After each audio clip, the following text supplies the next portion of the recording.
Bonjour chers amis, les conditions sanitaires nous ont de nouveau contraints d'annuler l'Assemblée générale du 7. Vous pouvez voter, j'espère que vous allez voter nombreux, vous avez jusqu'au 10 pour le faire. Ce petit film nous permettra d'exposer 3 sujets, évidemment l'urbanisme avec Hugues, puis le problème de la coupe de la forêt de 8 hectares au Vieux-Pilat par Anne-Lise, et enfin, moi je vous dirai quelques mots d'Arguin. Ces 3 exposés seront suivis après par un jeu de questions-réponses à Patrick Davet, le maire de la Teste, et à Éric Bernard, son adjoint pour le Pilat. Mais avant, je voudrais terminer sur la partie statutaire, vous présentant un nouvel administrateur, Antoine Mauss, qui vient au Pilat depuis qu'il est tout petit, qui a fait construire dans le lotissement de l'Ermitage il y a un peu plus de 20 ans et qui vient régulièrement avec sa famille, c'est-à-dire sa femme et ses 2 enfants. Et là, je vais passer la parole à Didier Masson, notre trésorier, qui va vous présenter les éléments comptables de l'année dernière, de 2020.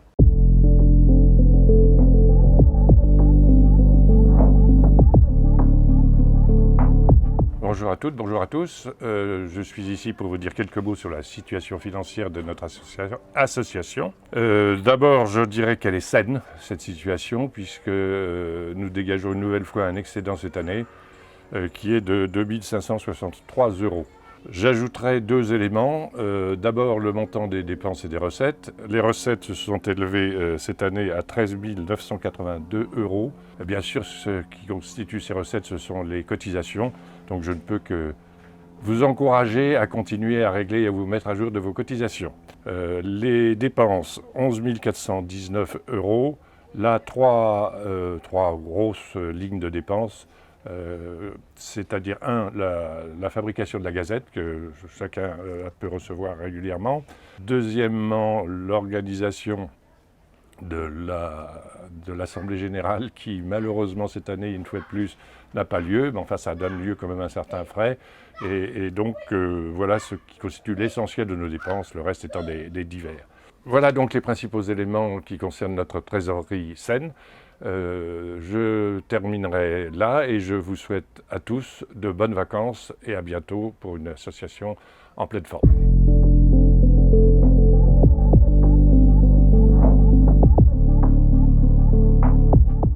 Bonjour Hugues. Bonjour. Pouvez-vous faire un point sur le SCOT, qui est le schéma de cohérence territoriale? Le point va être très rapide parce que le SCOT est au point mort pour l'instant et depuis des années. Que vous dire, alors que c'est un document extrêmement important puisqu'il organise l'urbanisme au niveau des 17 communes, qu'il contrôle la démographie, qui contrôle les transports, qui contrôle les coupures d'urbanisation, etc. Donc ce sont des éléments extrêmement importants qui malheureusement pour l'instant n'avancent pas du tout. Donc nous espérons que ça redémarre dans les prochains mois. La DPPM a un sujet qui lui tient à cœur depuis des années, c'est l'inscription du Pilat au site patrimonial remarquable. Oui. Et là, ça avance en revanche de alors ce côté-là. Ça c'est un document qu'on espère depuis plus de 30 ans, que la DPPM avait organisé, même fait une étude complète et proposé à la mairie qu'elle reprenne dans ce site patrimonial. La chose importante, c'est que maintenant, le site patrimonial a été voté par le conseil municipal à l'unanimité, le 29 juin de mémoire. Donc c'est inscrit, ça y est, c'est dans les tuyaux, si je puis dire. Et ça, c'est extrêmement important. Pourquoi? Parce que c'est un document qui reprendra la charte architecturale du Pilat, qui concerne principalement le peu de densité, la protection paysagère, évidemment la protection des arbres. Tout ça va être non plus incitatif, mais réglementaire. Donc tout ça pour avoir de l'unité architecturale au sein et garder l'urbanisme paysager du Pilat. Donc c'est un document qui a une énorme importance et on espère l'avoir prochainement, mais je crois qu'il va falloir encore être patient pour quelques années avant de pouvoir l'appliquer. Hugues, vous étudiez les dossiers de permis de construire et de permis de travaux qui sont déposés à la mairie. Vous avez constaté de nombreuses irrégularités, notamment concernant les clôtures. Oui, effectivement, en moyenne, sur 20 permis de construire examinés, il y en a 8 irréguliers. Quant aux clôtures, irréguliers pour la densité, pour les hauteurs, pour les déboisements et autres. Et quant aux clôtures, on voit apparaître de plus en plus au Pilat des clôtures hétérogènes dans tous les sens, plastique, ferraille, à hauteur inconsidérée. Alors que tout ça est prévu dans le PLU, il suffirait simplement de vérifier et de se promener dans la rue pour constater les irrégularités et donner les amendes pénales prévues dans ce cas-là. Alors actuellement, là aussi, il faut être patient. Le PLU, le nouveau PLU, on l'attend depuis 2013. Donc vous voyez, ça fait 8 ans.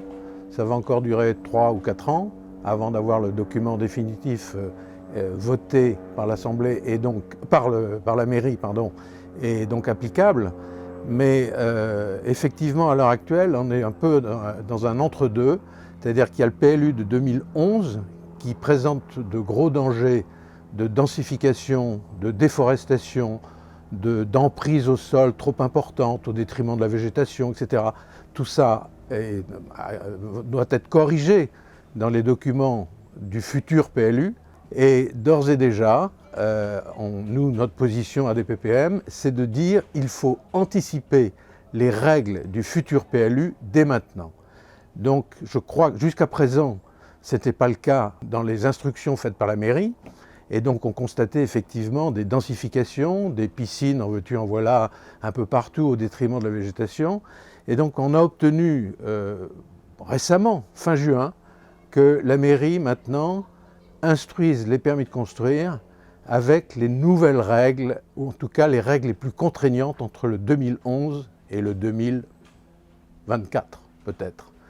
Donc ça c'est un élément qui nous rassure. Alors bien évidemment pendant ce temps-là, le risque, si on continue à appliquer le 2011, on détériore l'urbanisme paysager du Pilat. C'est pour ça que cette volonté d'appliquer les nouvelles règles dès maintenant, parce qu'on ne peut pas attendre 4 ans encore de densification et de démolition de maisons et autres, ce que l'on voit tous les jours. Donc il faut qu'on applique impérativement ces nouvelles règles qui sont plus restrictives, mais plus protectrices de notre patrimoine.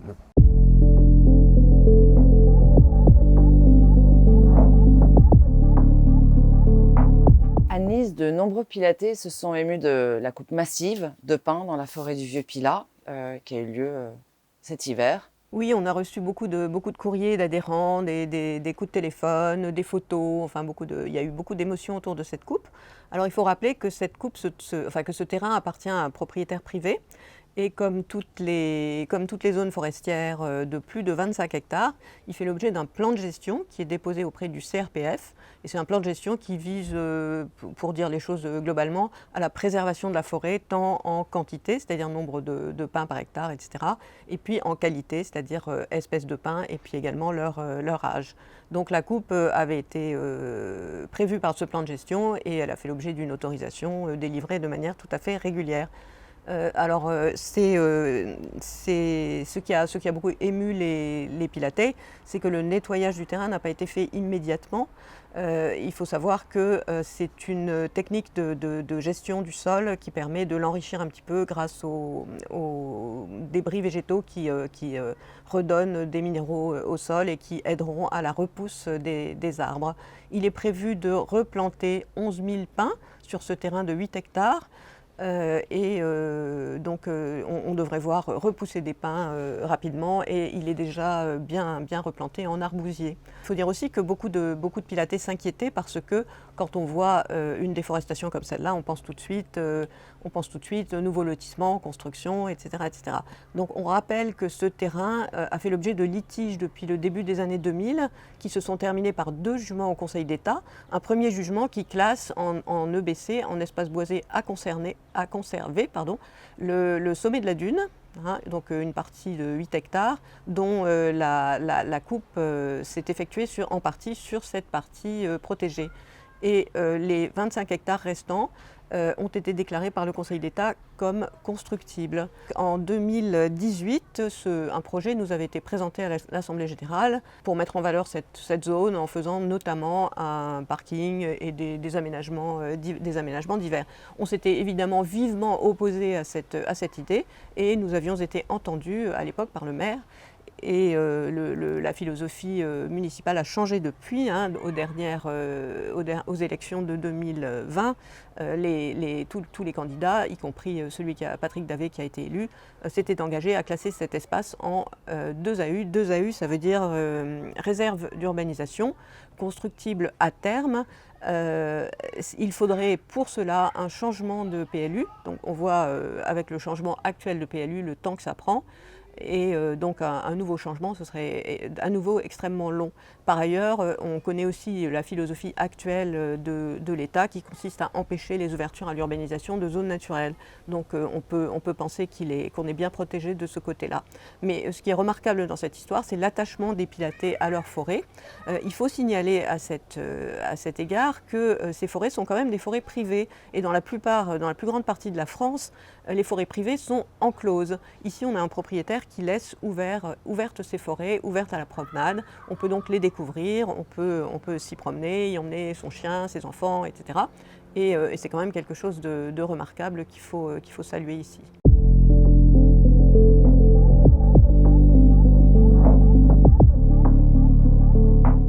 Jean-Pierre, est-ce que vous pouvez nous faire un point sur la situation du banc d'Arguin ? Nous rappelons que la position de l'association, c'est un équilibre entre les 3 usages, c'est-à-dire les plaisanciers et les promeneurs, la protection des oiseaux, l'ostréiculture. Alors quoi de neuf cette année ? Cette année, comme il n'y a plus d'oiseaux, d'oiseaux vulnérables, puisque les prédateurs que sont l'émilan noir et les goélands ont éradiqué les sternes, les gravelots et puis les huîtriers épis, la Ceponceau s'est recyclée dans la répression et s'enorgueillit de l'augmentation des infractions qu'ils ont relevées et qui a été multipliée par 10 en 10 ans. On a un petit élément de satisfaction, c'est que cette année, on peut mouiller sur tout le flanc est du banc d'Arguin, ce qui permet un mouillage plus confortable que les années précédentes. En revanche, le nettoyage des tables désaffectées des ostréiculteurs ne se fait pas. À titre d'anecdote, les ostréiculteurs avaient commencé à nettoyer les tables dans la Passe Nord il y a quelques années. Ils ont voulu le refaire après 2017, la date du nouveau décret, et la Ceponceau leur a dit « Ah non, c'est pas possible, puisque la Passe Nord est majoritairement en ZPI. Donc on peut pas non plus mouiller dans la Passe Nord en dehors des ZPI, puisqu'il y a des tables et que c'est dangereux. » Ça s'appelle une tautologie. L'échouage. Nos amis kayakistes, les dériveurs, aimeraient bien pouvoir s'échouer, au lieu de mouiller, puisqu'ils n'ont pas d'encre. La Ceponceau leur dit « Ah non, c'est des zones de mouillage, ce n'est pas des zones d'échouage. » Donc, les kayakistes ont été renvoyés dans leur foyer.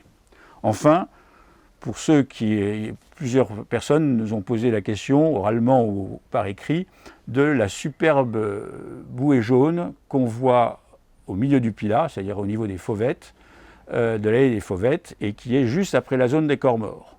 Alors, il y a des gens qui ont regardé le Vagnon pour savoir ce que c'était. La réponse est la suivante. Ça délimite l'angle nord-est de la réserve d'Arguin. Ce qui veut dire que quand on est dans la réserve d'Arguin, c'est-à-dire au large du Pilat et au sud des fauvettes, on ne sait pas si on doit faire 5 nœuds, comme toute la réserve, dans toute la réserve, 10 nœuds, comme c'est le cas dans la passe sud, mais au sud de la Corniche, ou 20 nœuds dans le chenal, dans le reste du bassin. Or, c'est une zone qui est quand même très secouée entre la Corniche et les fauvettes, puisqu'on n'est pas protégé ni par Arguin, ni par la pointe du Cap Ferret. Et on ne comprend pas comment on a pu prendre des décisions pareilles. Voilà le point sur Arguin, donc un point d'encouragement et encore pas mal de points désagréables.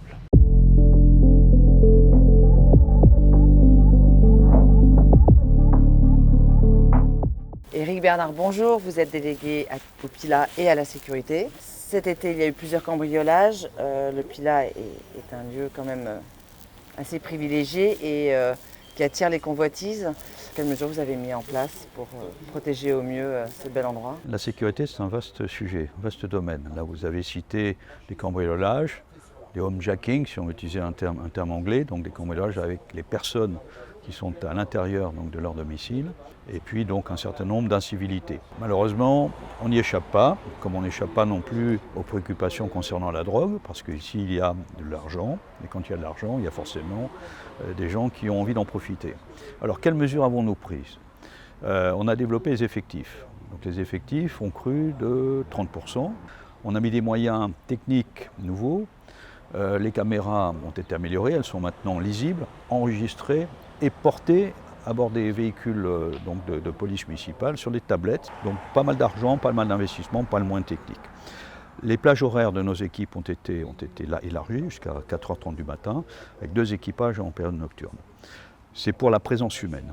Après, en matière de prévention, toutes les semaines, tous les mardis, donc demain, aujourd'hui nous sommes lundi, donc demain, je réunis, sous l'autorité du maire, l'ensemble des acteurs qui participent à la sécurité du territoire pour que nous convenions ensemble d'actions communes. Nous faisions d'abord le bilan de la semaine passée et nous faisons des actions de prévoyance et d'actions communes pour prévenir et puis pour éventuellement cibler des endroits sur lesquels il y a plus d'incivilité. Je reviens un petit peu sur le homejacking. Le homejacking, c'est un phénomène un peu récent et force est de constater, on l'a vécu 2 fois en tout cas ces dernières semaines, que les voyous n'ont peur de rien. Ils rentrent alors que les propriétaires, leurs familles sont présents, de jour comme de nuit. Éric Bernard, autre sujet, certains de nos adhérents se plaignent de la présence des chiens sur les plages du Pilat. C'est exact, donc les chiens ne sont pas autorisés sur les plages du Pilat, notamment en période estivale, pour raisons qu'on comprend tous. Alors actuellement, ce n'est pas satisfaisant. Bon, effectivement, il nous manque pas mal de panneaux qui préviennent les propriétaires de chiens que les interdictions sont réelles et qu'ils risquent des amendes. Donc on est en train de recenser sur l'ensemble des avenues qui sont perpendiculaires à notre ligne de côte, donc à nos plages, on est en train de recenser toutes les anomalies, toutes les absences. Absences peut-être parce qu'elles n'avaient jamais été mises, absences parce qu'elles ont été prélevées ou détruites, comme l'ont été d'ailleurs un certain nombre de panneaux d'interdiction de stationnement, enfin on veut dire, qui régissent la vie collective. Alors actuellement on fait ce recensement, ce ne sera pas prêt pour la fin de l'été, les choses sont claires. Le but c'est que l'année prochaine nous serions prêts de façon à ce que nous puissions prévenir donc ces pénétrations de chiens et donc prévenir les propriétaires que ce n'est pas autorisé, à l'identique pour un stationnement qui devient un stationnement gênant, et prévenir, ça veut dire derrière on pourra sanctionner. Aujourd'hui, la politique que nous avons, ce n'est pas une politique répressive, c'est une politique simplement de faire en sorte que chacun adhère à des règles communes et que ces règles communes soient connues de façon à ce que derrière on puisse contrevenir à la chose. On n'a pas envie de faire de la répression pour la répression, à l'identique des stationnements qui sont parfois un peu sauvages. On essaye d'éduquer, d'inviter, d'inciter et surtout de faire ça d'une façon coordonnée avec l'accord et en tout cas l'adhésion du plus grand nombre. En parlant de stationnement justement, est-ce que la réglementation que vous avez mise en place à la Teste s'applique au Pilat? C'est-à-dire concrètement, est-ce qu'on peut toujours se garer devant chez nous au Pilat? C'est une question piège. Non, alors la règlement s'applique partout. La réglementation s'applique partout, donc c'est au Pilat comme ailleurs. Néanmoins, on est bien conscient que le Pilat, c'est un endroit particulier, les trottoirs ne sont pas forcément constitués, il y a une certaine logique d'habitude, on ne se gêne pas forcément. Encore une fois, on n'est pas dans une logique répressive, dans une logique participative. Alors on va réfléchir ensemble comment améliorer le stationnement, comment le faire d'une façon consentie, acceptée par tous le mieux possible. Je dirais des règles, c'est peut-être avoir un marquage au sol qui soit plus clair, plus net, connu de tous. Soyons aussi citoyens, les piétons doivent pouvoir évoluer en toute sécurité, les personnes de mobilité réduite aussi, mais on n'échappe pas à la règle commune, mais bon, doucement. Donc c'est une idée, on va évoluer lentement et ensemble. L'épidémie du Covid repart brutalement sur le bassin d'Arcachon, j'imagine que vous suivez la situation de près. Quelles mesures pourriez-vous prendre dans les jours ou les semaines à venir? Alors très certainement, avant toute chose, bonjour. Et puis je regrette une fois de plus que cette année, nous fassions cette Assemblée Générale sous caméra. J'aurais bien aimé être physiquement proche de nos amis pilatés, la DPPM, mais malheureusement c'est ainsi, le Covid nous empêche. Alors effectivement, nous sommes aujourd'hui vraiment très proches de la préfecture qui nous donne des instructions au jour le jour que nous appliquons à la lettre, parce qu'après la saison, nous avons une vie ici, hein, et je n'ai vraiment pas envie, moi j'ai envie de protéger ma population et je n'ai pas envie que des clusters ici ou là nous polluent sur les mois à venir. Donc nous prenons des directives aujourd'hui qui sont celles qui nous sont préconisées, c'est-à-dire que le masque obligatoire dans des lieux de rencontre, hein, nous l'imposons, c'est ce que nous avons fait hier justement au niveau de la manifestation sur le Pilat, et bon après et les différentes interdictions qui existaient déjà, que nous renforçons, notamment le pass sanitaire sur les lieux de rencontre, ce qui est le cas sur la fête foraine que nous avons la test aujourd'hui. Vendredi soir il y avait le marché, la guinguette du marché, donc nous appliquons vraiment ça de façon très stricte. D'ailleurs, j'apprends qu'il y a certains établissements de nuit qui ont fermé, 2 établissements de nuit déjà, qui ont fermé des discothèques parce qu'ils n'arrivaient pas à gérer le Covid quoi, et le pass. Donc ils ont eu raison. Et puis je vais en profiter pour dire aux gens, allez vous faire vacciner, puisque malheureusement, les cas que nous avons aujourd'hui, ce sont 100% de gens non vaccinés qui sont hospitalisés chez nous à l'hôpital, au pôle santé. Patrick Davé, la DPPM suit avec attention les dossiers de permis de construire ou permis de travaux.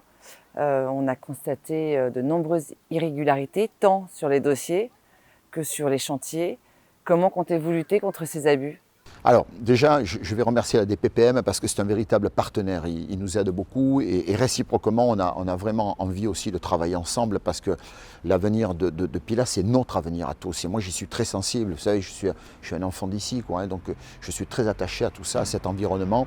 Donc comment nous faisons? C'est-à-dire qu'aujourd'hui, malheureusement, hein, notre PLU, nous l'aurons très certainement aux alentours de 2024, donc le SCOT n'est pas fait. Bon, on est vraiment aujourd'hui dans un flou artistique, mais que nous voulons absolument maîtriser. Donc pour cela, nous mettons des contraintes assez fortes, puisqu'on doit rester, nous, sur l'application du PLU le plus strict, donc c'est celui de 2011.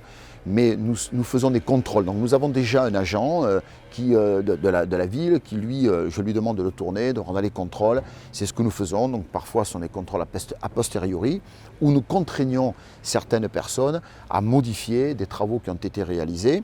Puisque je rappelle que nous avons passé une délibération au conseil municipal, je crois que c'était le conseil municipal du mois de juin, où nous mettons des contraintes financières aux gens qui ne respectent pas le permis qui leur a été accordé. Donc nous refusons des permis et en ce moment nous faisons aussi la chasse à tout ce qui est clôture ou autre en demandant de respecter l'environnement pilaté, la charte qui avait été mise en place pour les clôtures. Donc nous faisons la guerre aujourd'hui à tout un tas de clôtures qui ne correspondent pas à ça. Donc oui, nous mettons des contrôles stricts. On continuera à développer ça, toujours en partenariat avec l'association que je remercie une fois de plus. Mais sachez qu'il y a vraiment une volonté que tout rentre dans le rang. Il y a eu trop de débordements ces temps-ci, ces dernières années, trop de débordements que l'on n'a pas contrôlés, qu'on n'a pas voulu contrôler derrière.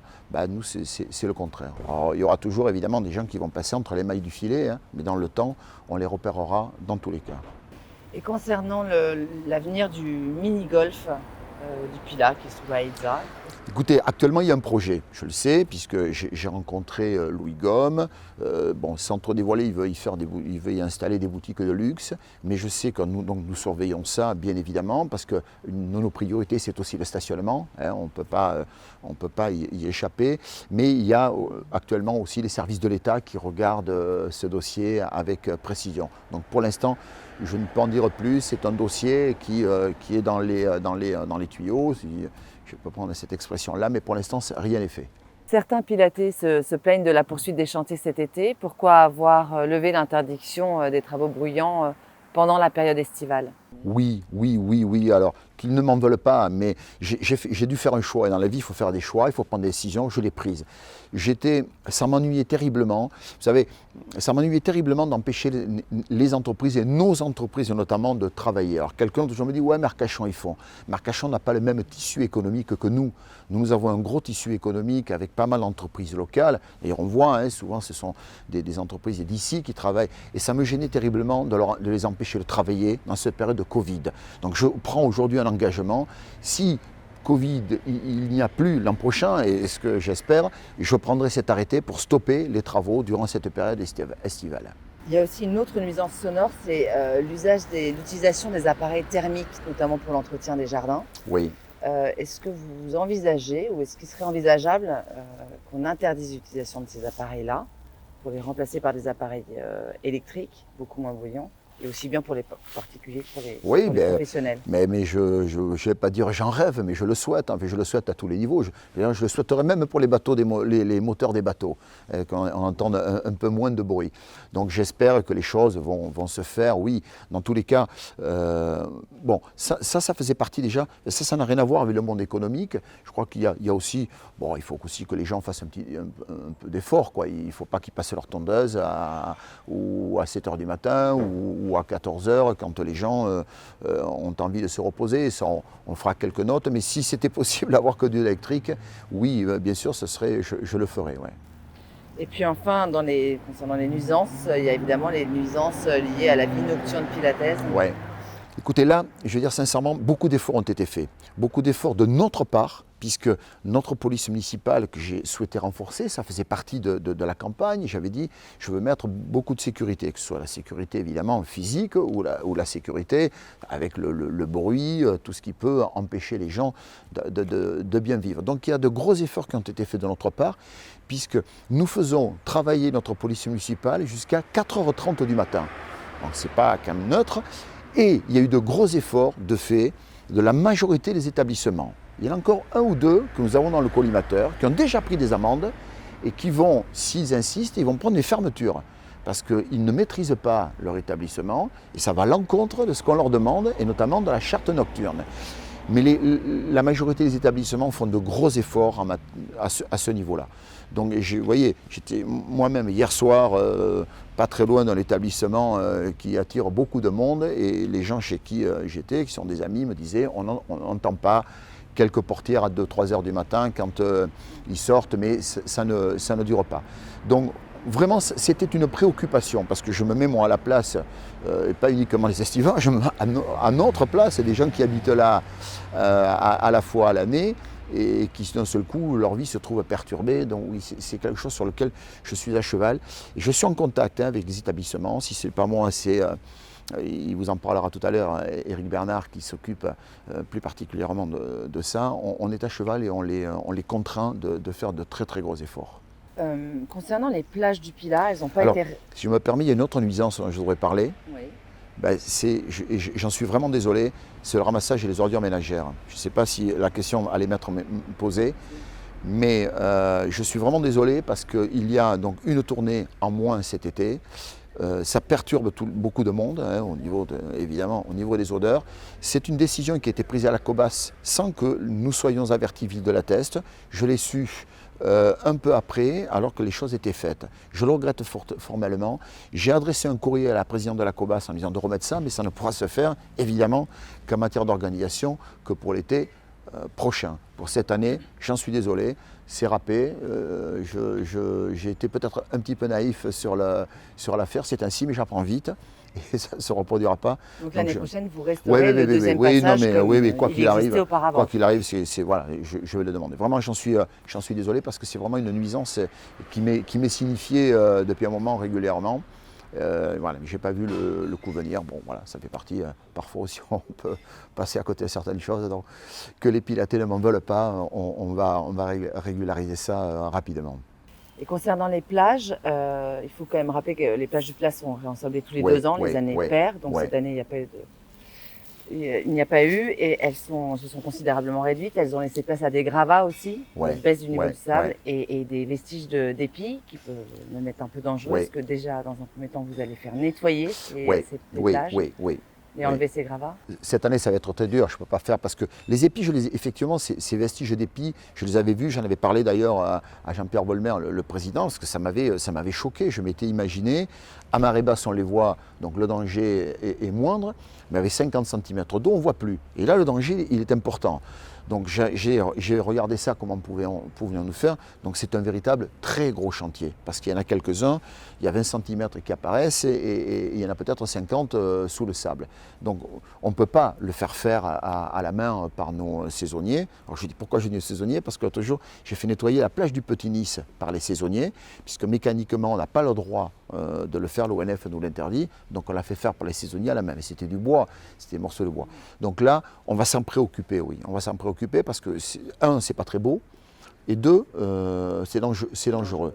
Donc j'ai découvert ça, moi, en venant y courir un matin sur ces plages à marée basse, là, et ça m'a heurté. Quant au réensablement des plages, écoutez, ça c'est quelque chose que je vais voir avec le CIBA. Si l'on doit voir différemment, augmenter, c'est un des dossiers que je vais parler. Tout le monde sait les relations très amicales et d'amitié, je vais dire même, que j'ai avec le président du CIBA. Donc on devrait pouvoir y réfléchir et trouver des solutions par rapport à notre réensablement qui pose un problème là derrière, j'en suis conscient. Donc le réensablement pourrait avoir lieu tous les ans? Alors, je ne peux pas prendre mon engagement ici maintenant, mais je souhaiterais que nous réfléchissions avec le CIBA comment on peut améliorer les choses. Comment on peut améliorer les choses. Donc là, comme ça, là, aujourd'hui, c'est un constat là, que nous faisons. Mais on va voir comment on peut réaménager ça et améliorer surtout les choses. Est-ce que c'est partout? Est-ce que c'est à des endroits précis où il y a un peu moins de plages, de sable? On va regarder ça avec détermination et sérieux. Puis sachez que voilà, je suis très heureux de m'occuper de cette ville en général et du Pilat en particulier que j'apprécie beaucoup, bien évidemment. Et sachez-le que je veux le protéger, que je veux le conserver, puisque nous avons mis en place ce qui était attendu depuis une trentaine d'années, le lancement pour la création du site remarquable. Et ça, vraiment, c'est une fierté. Il va aboutir, mais c'est une fierté de lancer ça. Ouais. Merci, au plaisir. Merci. Il ne me reste plus qu'à vous dire merci. Merci Monsieur Davet, merci Monsieur Bernard, merci aux différents intervenants et merci à nos auditeurs et spectateurs qui ont eu le courage de nous regarder jusqu'à maintenant. Je vous dis à l'année prochaine, comme je l'ai dit l'année dernière, mais cette fois-ci, j'espère que les conditions sanitaires ne me démentiront pas. Je vous souhaite maintenant de bonnes vacances à toutes et à tous.